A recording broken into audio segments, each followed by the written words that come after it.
is this? Why you all trying to get me to watch some new movie, aren't you? Okay, well, yeah, maybe, but And I don't feel like seeing a horror movie for our anniversary, if that's what you're thinking. no, of course not. I would not do that. And I don't want to see a big action movie either. I think I know you well enough to assume. There is no movie I want to see bad enough to make me leave my bed and my baby girl. You say that now, but I'm not just talking about any movie. I'm talking about The Phoenician Scheme, the new Wes Anderson movie. But in theaters, I don't know. I think I'd still rather wait for streaming. I hear you. And I thought you might say that, so I took the liberty of putting together this modest 4-point list of reasons to catch The Phoenician Scheme in theaters. A modest 4-point list of reasons to watch The Phoenician Scheme in theaters. 1. Immaculate color palettes. 2. Fresh and hilarious characters as only Wes Anderson can craft them. 3. Michael Cera put to his greatest comedic use since maybe forever. 4. Score by Igor Stravinsky. Why is that a selling point? I hate Stravinsky. Oh, hate's a strong word. Even Rite of Spring? Especially Rite of Spring. Tempting, but... Counterpoint 1. I enjoy booze with my movie-going experience. Counterpoint 2. I like to use the restroom whenever I please.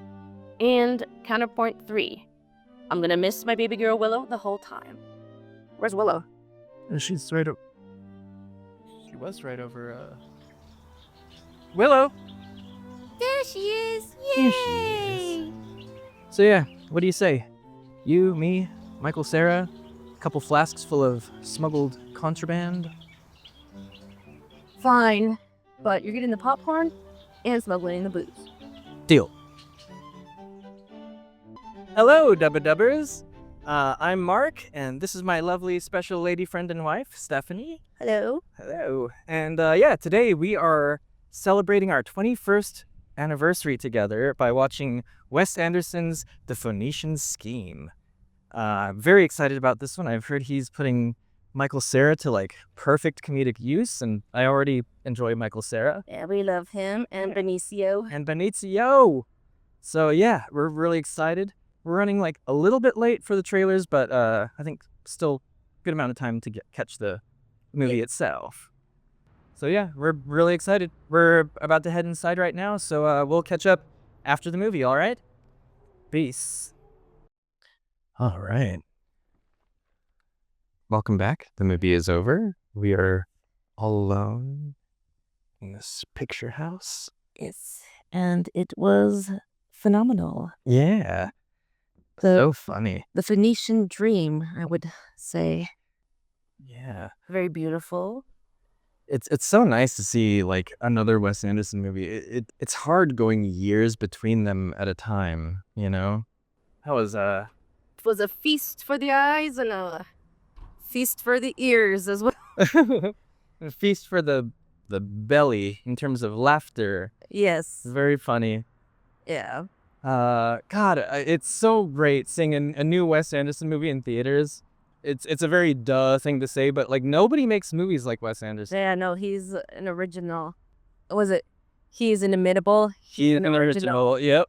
Exactly. Just He's like not falling Aaron Burr. behind or running late. Mm-mm.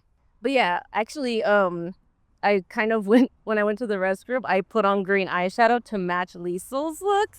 Because originally I had gold, and then originally I was gonna put green, but then I didn't. And then when I saw the movie, I was like, I should have put green. So afterward, she went to the restroom and put the green. touched up. So we missed maybe like the first, I don't know, minute. Credits. Yeah, we were still in the credits, and we saw the long opening bath shot, but Yeah, maybe something was before that. We don't know. right. But yeah, I wanted to say that I got all the comedic aspects, but the financial stuff just kind of went over my head because I'm an artist. We're artists, yeah. Like he needed to raise some money from people he knew. Yeah, for the Gap. But like, I feel like I should learn that stuff to succeed in life, you know. But we're getting there. Yeah. Do you know the actress who played Liesel? I don't know. Yeah, I think she is maybe a newcomer, or at least somebody I'm not familiar with. Yeah, no. I mean, she was great. I mean, they were all fantastic. Yeah. We both loved the part where Michael Cera like turned into the spy character. That's a spoiler. Yeah, spoilers. But yeah, Where he was a different person. that was for me the comedic highlight of the film. Oh man, the way he writes, the way he reveals information, he has such a knack for like not just quirky. I know Wes Anderson's whole style is often summed up as quirky, but it's so much more than quirky. Like he really taps into. It's like stylized real life. Well, yeah, like these deep personality eccentricities or mannerisms and nuances. He really nails them, you know, and he just surrounds every character with these qualities, and God, I love it. Like the way Riz Ahmed. It's not a spoiler, but just Riz Ahmed when he tries to play basketball, and it's just like the way he depicts somebody playing basketball who has never played basketball before, and it's like a 5-second bit, but it's so funny. And also with Liesl too, with like how she doesn't drink. Yeah. She keeps getting presented with alcohol beverages, and she's just like, I never drink except for Hard alcohol too. She Yeah. specifies like oh, I've the only hard alcohol I've ever drank was communion wine, and people keep correcting her saying like that's not hard alcohol. Yeah, that's funny. But yeah, like I thought of like Mel Brooks, but like he seems more, Wes Anderson seems more like not sophisticated, Well, because Mel Brooks is But- sophisticated, but like subtle. it's subtle. It's also like quieter, and I think in a way like that quietude or that quietness of Wes Anderson, I think it comes from confidence. If he didn't have the confidence, he would be louder. He would be bigger. He would be more, you know, he would second guess his sensibilities and his aesthetic more, I think. And so I think that how quietly the humor plays is a sign of his confidence and his like mastery over his medium of like comedy and cinema. Yeah, like some people would say self-indulgent, and those people are haters, and they don't get it and don't even bother. Yeah. Their opinions don't really Don't watch his movies then if you Yeah. get it. Exactly. Leo is obviously not here today. He is off selling his body to science. A And noble. he hasn't seen any Wes Anderson anyways, so Right. Yeah, and so watching this movie made me really excited. It's like so excited to show Leo some Wes Anderson movies. yeah, no, he's in for a treat, you know, like his whole world's about to.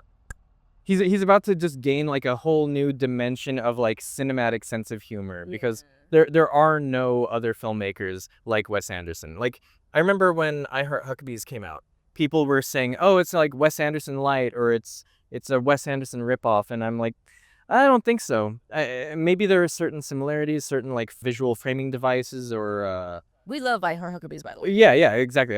Even though I do not like David O. Russell because he's an abusive asshole on set. I forgot about that. But yeah, I Heart Huckabees, great movie. Also, Three Kings, I really like. It's a shame about David O. Russell, really, because his movies tend to be good. But David O. Russell, as great as he is, doesn't hold a candle to Wes Anderson. Wes Anderson is just so like, I feel like he's always not 10 steps ahead, but I feel like he's just operating on so many more dimensions and levels than I'm ever aware of when I'm watching Yeah, his movies. so it's like weird world building, but in a way that you never imagined. Yeah. It's very intentional. I was gonna say that like Darjeeling Limited made me think about my siblings, but this movie made me think of my relationship with my dad, because my dad is not the purest person, and him trying to be better, it just was like, I want that for me. So Like I never knew my father, but I could definitely see that. yeah, I mean, the way that he portrays relationships, Wes Anderson, yeah, between whether it's siblings like in Darjeeling Limited, or fatherhood like in this, or in the Royal Tenenbaums. You know, he really explored kind of like relationships with toxic parents, or specifically toxic fathers, or even like the relationship with dogs, like the relationship between a boy and his dog, like in the Isle of Dogs, yeah. or marriage. Like, yeah, he he does it well. Like it's funny, it's farcical, but it always still feels very honest, you know? Yeah, it's hyper stylized, but it rings true, you know? And when people say it's not realistic, it's like fantastically no, but who cares? Because the relationships, like you said, and just like the feeling it evokes, you relate to. Yeah. It's almost kind of like a dream of reality. Like in the ways that you can relate to it, it just feels like, oh, obviously this is something very crafted and artificial, you know, but at the same time it's using those heightened approaches to convey something real, to convey something honest and deep. Like actually we have a friend who says like, oh, Wes Anderson, like he's cool, but he's more style than substance. And I'm like, I don't think, with all due respect, I don't think you maybe get it. You know, like if you think he's more style than substance, it's like, yeah, try to, I guess, approach him with some Go watch a regular, generosity. you know, like Meet the Parents or no, don't. I don't want to. I hate on Ben Stiller. He's great. Cut that out. But let's see. What else? Do you think you have anything else you want to say? Highly recommend. Michael, Sarah, and Benicio were amazing, and we don't know who Lisa is, but she's amazing. Yeah. I hope we see her in more stuff. She was a cool actress, and she fits right in with the kind of Wes Anderson ensemble. Yeah, no, for sure. It was funny, certain actors who play recurring roles in Wes Anderson's films, like most notably Willem Dafoe, right? He was in it for maybe 8 seconds or something. I would say less than 10 seconds. And he's a Wes Anderson regular. But I mean, when you're Wes Anderson and you build up this rapport with these kinds of high profile actors, yeah, you can sign up for one of his movies with an 8-second role and be like, yeah, I'll be happy to do it. I'll drop what I'm doing to come and Yeah, exactly. If I was like wealthy, I would do his movie for. Oh yeah. If I didn't worry about need like a regular income, I'd do it for free. All right, so this has been Mark and Stephanie of the DubbaDub Club.